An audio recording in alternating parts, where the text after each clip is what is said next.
This is Erewash Sound and I'm Jackie Brewster. There's only one way to tempt me to wander around the Erewash Valley in the pouring rain on a Monday morning, and that's to meet up with Kieran Lee from Sustrans, the charity hoping to turn Bennerley Viaduct into part of an ambitious cycle route between Nottingham and Derby, as well as a group of local train spotters, former Bennerley bucket bangers, and a local farmer. It was pouring with rain and some of us got muddier than expected, but it was worth it to learn more about the history of the viaduct's nearly 1,500 feet of Victorian engineering and what it meant to the people who grew up with it.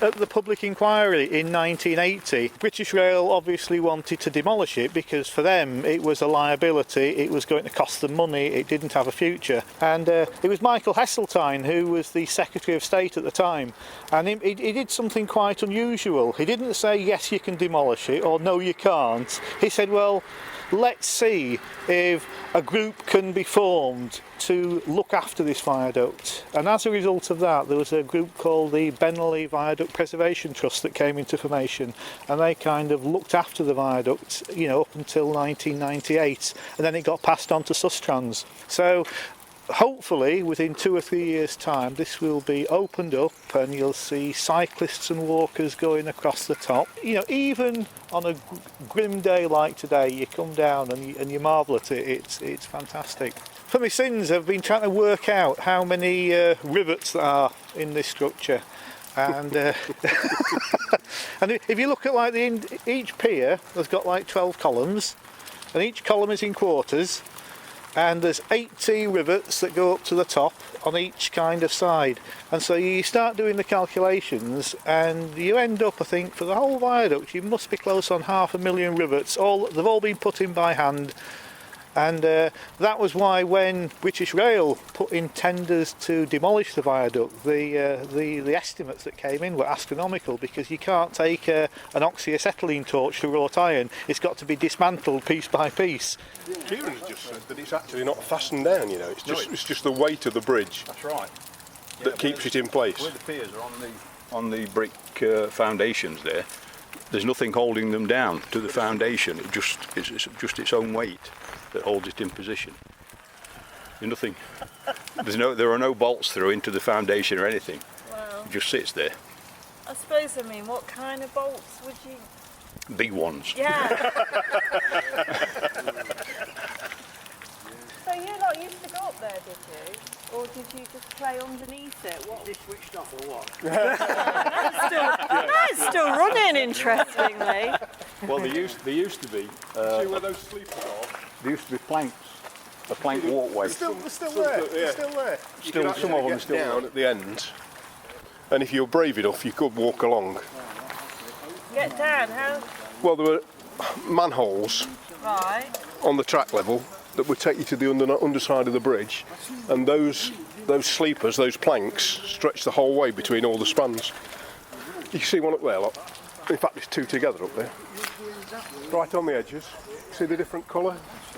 You kidding me? No, How old were you when you did that? I didn't go all the way. I don't know. It was a bit too scary for that, but it was when it was closed, so I'd be 11ish. I bet you didn't tell your mum about that, did you? No, she knows nothing about it. Is this what you used to do when you were Bennerley bucket boys then? No, not down. No, bucket bangers. No, that's if you went to Bennerley School. That's if you went to Bennerley School, that is. Kieran can't get over it. If you came from the other side of the area, we didn't have a bucket. Didn't have a bucket to bang. It's quite a large signal box, and he had a wooden platform along the outside where he used to go out and clean his windows. And if there were only 2 or 3 of us around here, he'd sometimes invite you in and you think, oh great. And then he'd give you a bucket and a cloth and say go outside and clean the windows for him. But it was obviously health and safety didn't really come into it in those days, but it was quite a nice experience.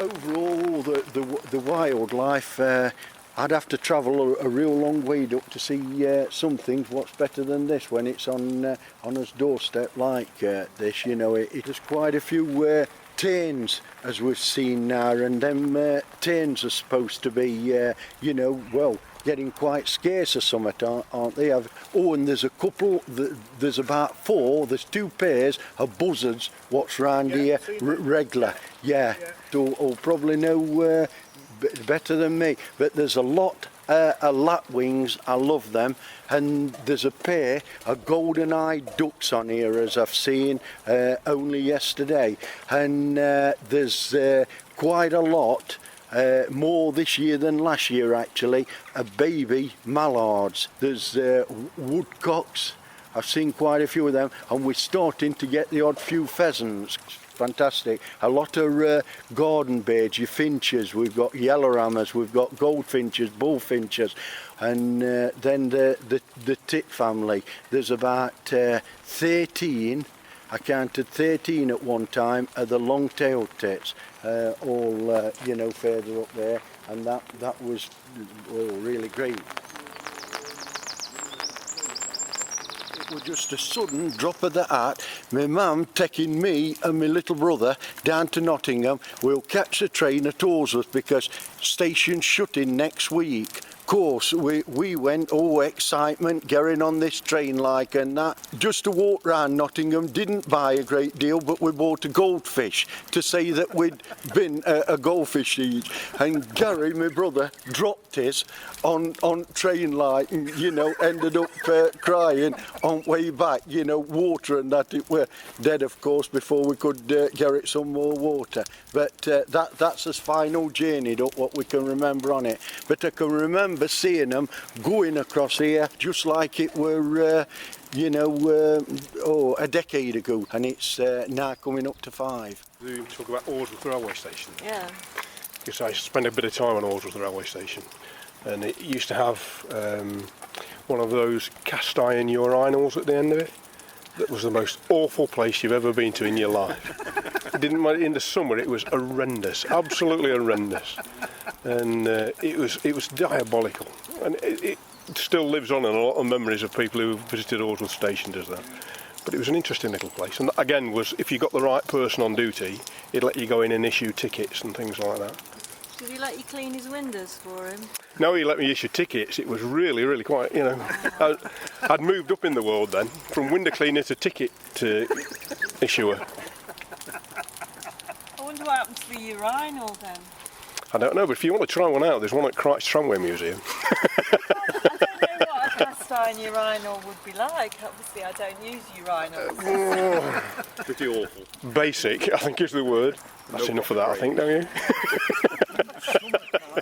Still traumatised. Flies. You couldn't. Them little, they were in a Awful. V shape all time going to it. Yeah, I remember that. Yeah, What, the big urinal? time. Yeah, in summer especially. In winter, when we'd had a bit of cold frost round it, it did check them down a bit. But even some of them were so hardened to it, they'd still live through no matter how hard them 60s winters were, what we used to hate. They'd still live through that. You know, it'd take more than a good drop of hard frost up to get rid of them as such. You know, yeah, really. But, oh yeah, it just reminded me about that. Yeah, them smelly toilets as we used to call them, yeah, that's right. But, yeah. You didn't go unless you were desperate. No, well, there were that many, especially men, prepared to go on side. You know, they wouldn't go, you know, you'd get, yeah. Well, They wouldn't bother to use them, is what you're no, saying. that's right. No, yeah. They'd kill a few duckweeds and that duck on hedgerow side, you know, so, yeah. Wow.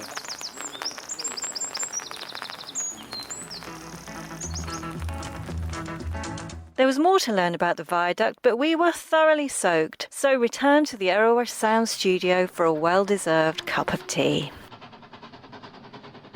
The company that actually, provided all the wrought iron was the Derby Company. Oh, right. Yeah. And it was primarily the businessmen from Derby who were one of the driving forces for getting this new railway line, because they were kind of the Midland line, which was the dominant line in the area. They had a monopoly over the trade in Derby. So the businessmen in Derby, combined with the colliers in the Erewash Valley, combined with the directors of the Great Northern, they got this Act of Parliament passed that they could build a new line. And all the easy geographical routes had been taken, so it was quite a challenge to build a line, which they actually did. And went up through Bredsall, so there's lots of kind of tunnels, there's embankments. But the biggest engineering challenge was getting across the Erewash Valley. The land's very soft and it's very marshy, so they had to have a structure that was very, very light and very, very flexible. And what they came up with was this, wrought iron viaduct, and it stood the test of time. It's still there.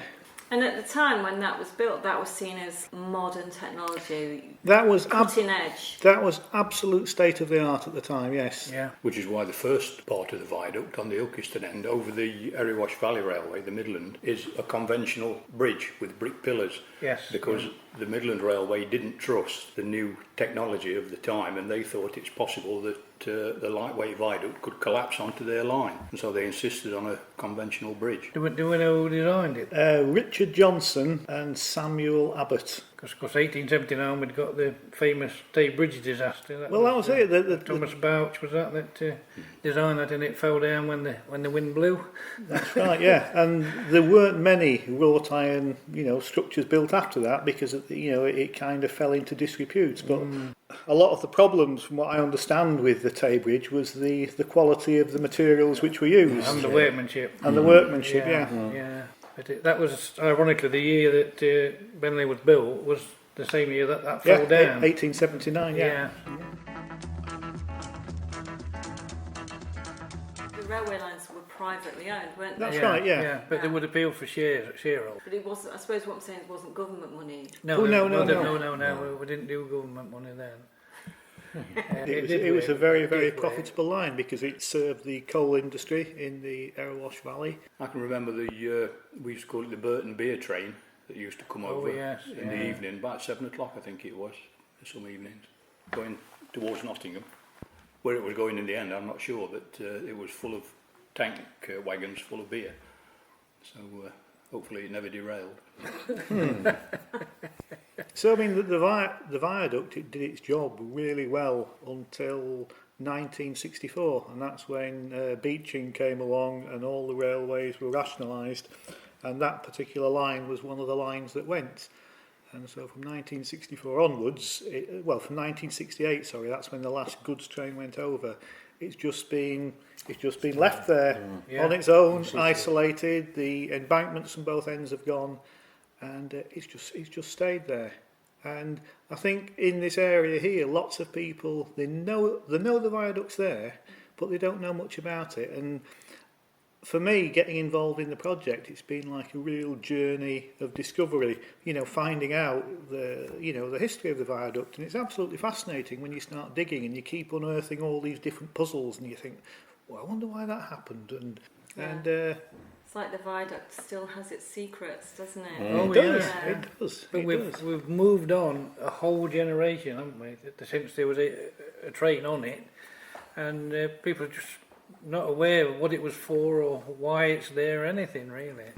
But if you were going over the viaduct on a train, when you left the embankment and went onto the viaduct, a different noise. You could tell there was a hollow rumble as you went over the viaduct. D.H. Lawrence, he wrote about the noise of the trains going over the viaduct. So that's in a number of his works. He called it the rattle of the viaduct, he calls it. And that's in a number of his books. And he also talks about the glow of the forge at Bennerley. Oh yeah. From the steelwork. That was his patch, and I think he used to walk through the valley up to Cossell, where I think I've forgotten the name, but I think that's where one of his girlfriends lived. So he'd have walked under the viaduct and.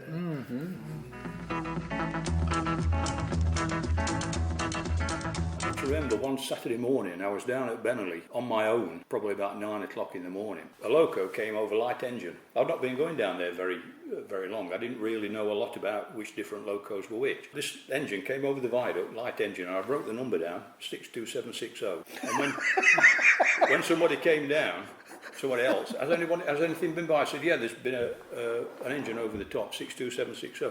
You never saw that over here, mate. You made that up. And it was one of the D49 Yeah, it was a Hunt, with the Cotswolds. yeah. And they didn't run in this area. They ran out of York and out to Scarborough and that way.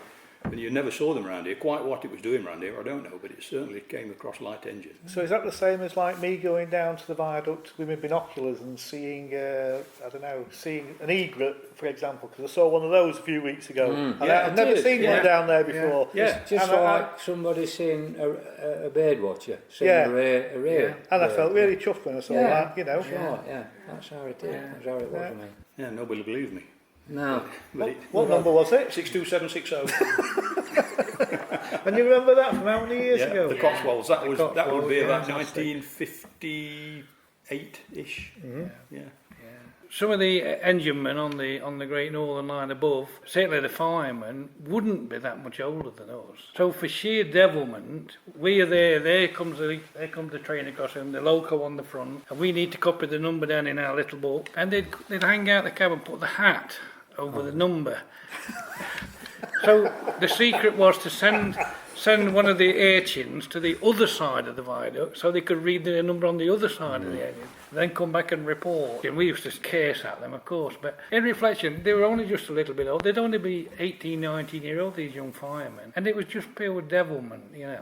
They were just having fun. I used to like photography, and I was just starting out, and one bright day I decided to go up the embankment and get the train, because there was this train used to come down, it was a petrol train, from Manchester area, and it had always got a rarish or Buxton shedded 8F, class 8F loco. So being young as you are and devilment, I went up the bank and waited for it coming down, took the photo, and at that time there was another one went underneath. So I just swung round, took the photo of that, and obviously you've got the loco and I think there's 3 wagons, but the stuff you've got in the background, a signal box, ironworks, I believe, in a brickworks or something. And how I got down the embankment again, it might have been like the gentleman over here, I don't know.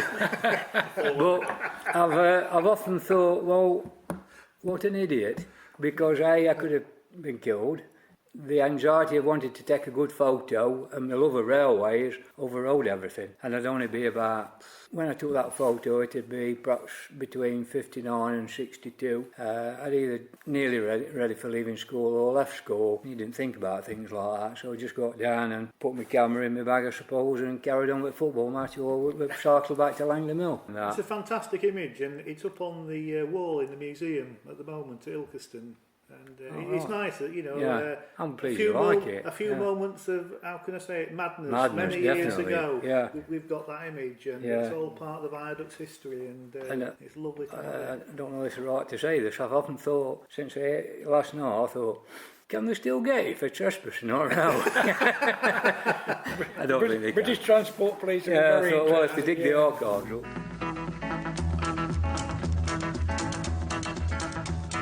Well, it was a bit gradual, really, because passenger services finished, was that in 1964? 64, yeah. But freight services carried on until 68. So it was a gradual decline, if you like. But they sort of ran the freight services down. There were less and less of them as they diverted them onto the line or lost the traffic, depending on what it was. But it became less of an attraction at the end. And fortunately, if you like, for us, by the time we got to 68, we'd matured from being spotty teenagers of the early 60s. We found out about beer and women. And I was going to say, a different picture.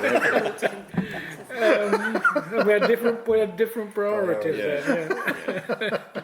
When Dr. Beeching came along with his axe and chopped these branch lines out, it coincided with us maturing ourselves into men from boys. So it became less relevant really in our lives. Yeah, Obviously very relevant for the country, but less relevant for ourselves.